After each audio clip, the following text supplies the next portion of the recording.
one sentence to introduce this. The Hebrew Bible is completely not interested in talking about what happens after you die.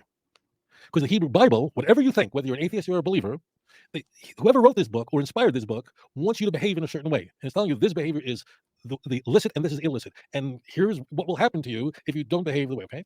Now, telling you what's going to happen after you die is not very helpful because it's unfalsifiable. So you need to know that. If you look at a holy book and it's front loaded with what happens after you die, that should be a huge red flag because it's a much better idea to say if you're smoking and you want to quit, your doctor will say you're going to start coughing, you're going to run out of breath, and your blood pressure is going to go up. So you have all these things that smokers go through, and they finally quit drugs. Why? Because they see where this is all going.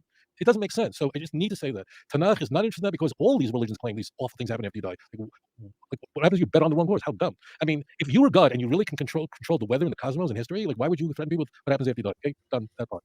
That said, that said, there's very very little. But it is presented in Tanakh that after a person dies, the spirit ascends to heaven. See Ecclesiastes 12:7. If I tell you, there's literally a handful of verses on this.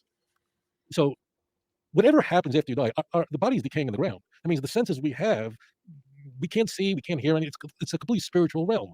So whatever it is, it's really not a good thing. You of course would appeal to Daniel 12:2. So you have the everlasting contempt and damnation for those who are wicked. You also could have a spiritual place where a person who dies with some sins, but is not really a bad person. Just the person did not repent for every sin, where a sin can be atoned for after death. Okay, and the only source in Tanakh for this is a passage in Isaiah 22 verse 14. That's it.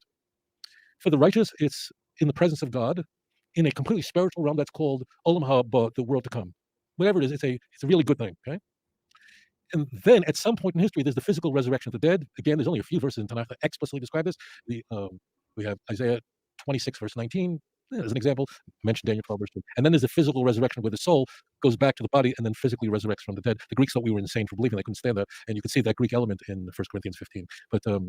But whatever hell is, it's just a really very bad idea. But our sages make it very clear that no human being could comprehend, because we're not using any of our senses. No human being can comprehend. Even the prophets couldn't comprehend what happens after you die. It's just a bad thing. And so there are no more passages than that. Appreciate it, Rabbi.